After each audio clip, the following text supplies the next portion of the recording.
Hello and welcome. Today we're going to see how do I play Naval to defeat, for example, France playing as Italy and then England. If you want to help, you can like and subscribe, it's completely free, and if you want to donate, you can check the description. My first move is to put all my carriers, heavy ships, cruisers, heavy and light, into a single fleet or task force, in this case just one task force, and use my best commander for big ships. I'm going to show the commander later, and then I make another fleet with another commander that contains all the destroyers, and I group the destroyer in different task forces by the abilities. This one, for example, is equipped with depth charge, and this one is equipped with mine layer, so we have anti-submarine, anti-submarine, anti-submarine, anti-submarine protecting the trade routes, and only have 19 mine layers, and the rest is a task force that will help the main task force. So I have two task forces with the option to engage the enemy. The others are in order to patrol, like protect convoys, and I have a fleet with all the submarines in small groups as possible. You can have up to 10 task forces, so 8 number is a good number. If you want, you can make 10, but I use the split, so I start by 2, 4, 8, and that's all. And I also split the fleets that patrol in small groups. Why? Because I want to have them have a small detector as possible, and they have orders to avoid combat. The anti-submarines should have the order to engage at minimal risk. That will make them attack the submarines and escape and avoid confrontation with surface ships. And the mine layer should have the avoid contact. This is the mine layer, so you should put this one in avoid contact, and that is this option. So they flee all the time and try to avoid any contact. Also, I concentrate only on the seas that I want to control first. So, for example, I forbid this one, is too far away from my fleet, and I put there the option to not enter that sea, or warning, I'm going to use no enter that sea. And also that way, when I trade with the Soviet Union for fuel, they use the Black Sea and go eastward instead of westward. So this is completely forbidden. This sea is also forbidden. I remove the garrison there because my objective is to transport troops and supplies, and I want to minimize the sea routes. So this is the only two seas that I'm going to protect for now. I keep the submarine restraint until I get superiority, and I'm going to wait for the French to enter one of these seas, and both my task forces, the light and the heavy, will engage and will start decimating the enemy. When I start decimating the enemy, I will move to some other sea. Key to success is to have the fleet with the heavy ships equipped with these guys. Search for this trait, and you can enable from the start these two traits that will give you the upper hand when handling big ships. And for the destroyer fleet, use a leader with this trait, Fleet Protector, that will enable these two options, and later this one. This one gives you plus 25 torpedo penetration, and this one gives more protection, evasion, damage for the destroyers. I prefer to this one because they are going to be very hard to hit, and the destroyers are what get all the hit from the enemy, and you need to try to save. I go for this one, and then this one, that gives the torpedoes the cooldown. Instead, each 4 hours, they will fire each 3 hours. If you don't know how this works, check the tutorial on how the sea combat works. Also, it's very important that you micro your fleet, so you are going to disable the auto repair button. This one up here should be disabled, and this one will have no effect. It's disabled. Why? Because they are going to be splitting your ships, and your fleet will get weaker, and you need it stronger at all times. Or if you are under repair, it's better that you station all your fleet and just use the minimal fleet with the order to evade, like I'm using the destroyers. All my destroyers have orders to minimal engagement risk or the mine layer evade. So while you are repairing the fleet, put all the fleet in the sea, in the ports, and start repairing them all. And when they are about 90%, well, you can separate some of the ships. Let's say that this one, and this one are damaged. You can split them and leave them repair, and put again the fleet into engage the enemies at sight. These options, they will stay at port and attack when the enemy passes by. Which are very important, and since my strategy is to concentrate all my fleet into one zone and take the French one by one, I'm going to have far superior numbers of ships, and this will help a lot, positioning plus something. But if you have a similar fleet to the enemy, this will not help you, and you can go for this one that provides bonus to the heavy ships, or this one that will provide bonus for your screen. So you can try this one, Brave Commanders, that increases your critical hits So it depends on your strategy. But if you go by this one, I recommend your fleet should be super optimized, I mean full of guns. So they are small but very expensive and powerful. So you will have a fleet similar to the size of the enemy, and the positioning will not help, but this bonus will do, and you will have a far better fleet. But we are going to talk about fleet composition. Italy, for example, I start the war as soon as possible, so this spirit will help you a lot because you are going to be having the ships repairing all the time.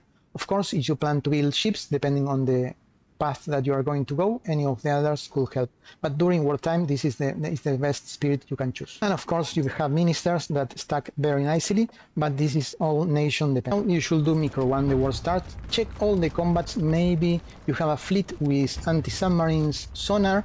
So for example, let's click here, and maybe you found that there is a combat, and you can manual send your fleet to engage. You should do that. You should cancel the orders here. You cancel the orders and then right click on the location and they will do a manual engage. But let me show you next time. The enemy just don't want to go out because they sense that your fleet is stronger. So you can isolate some enemies, for example, in this island, and you put submarines on patrol, sinking all the enemy convoys, and that will force the enemy to attack you. You can do the same with Ethiopia.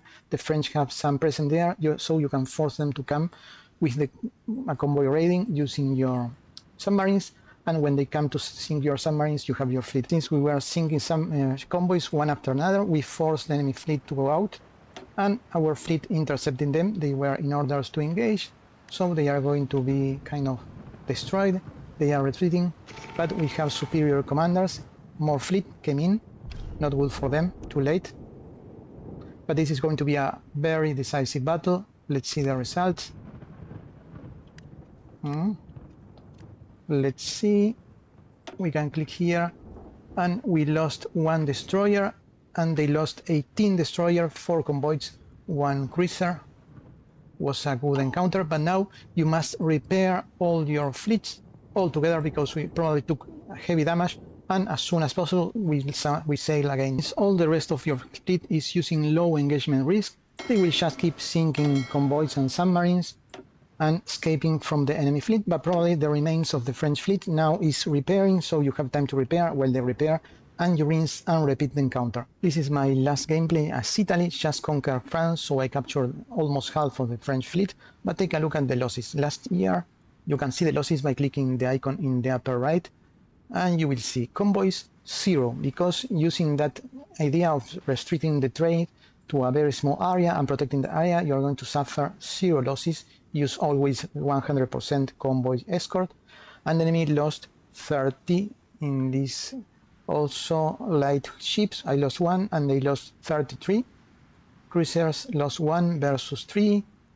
Carriers 0 versus 1, 0 versus 2. And here are the convoys, 4 versus a lot. Almost 400 convoys. So I was reading last month, not important, current year. As you can see, tons of convoys, and this way I provoked the enemy to send the fleet. And let's see the other original, 1 submarine, and 1 submarine, 1 convoy, and 3 convoys. Well, this was when I was starting. And that's totally, if you capture France earlier, you are going to capture the remaining fleet, 94 ships, and combined with the Italian fleet, you're going to be able to easily dominate the English Channel. What about ship design? Well, your fleet is going to gain a lot of armor and attack as they get experience. The armor is increased, that is the defense. Take a look, 40 something. And for the task force, I mean the task force that is on mission to attack, you should remove the planes. These are useless. They are only used for patrols in your cruisers, that you put them to find the enemy. But if for this fleet the purpose is only to do damage, I recommend you use, for example, the secondary weapon is super good, and replace all the planes with this. So use your best company in all the construction, and let's take a look at this example. This destroyer is my main destroyer, is worth 800 at 10. But since now that we have extra torpedo abilities, we are going to add torpedoes and more torpedoes, so he's going to be dealing 3 times damage, and the value went from 800 to more than 1000. So we added 200 extra value to the ship because it's a better ship, but the upgrade cost is only 292, so we are only spending 92 for the upgrade. But if you add the company that I'm always using for Italy, this one now we are making the ship faster and nimble, so they have a smaller signature and the speed combined. This makes the ship very hard to destroy, and we are spending only 92 points extra, and so now we have a much better ship fleet, expending really only 92, because if we want to build this ship, it will cost us 1,000. So we are taking a ship 800 value, and we are adding this small amount, and we are only overspending 90. So it's a very, very good deal, and we are transforming our destroyers into a much powerful destroyer, since we have the destroyer ability that we are able to penetrate more with our torpedoes. So this will be devastating, and at the same time we are making the ship faster and nimble. Basically, it's all about putting your best commanders, and they gain experience really, really fast. Just after one combat, you're going to have them all the traits you need, and put all your fleet together into a very small area. When you win the first battle against enemy, it's time to expand it and lure the enemy using your submarine. That's all. If you have any tip or any question at all, leave it down below. Hope you have a great day. Bye bye.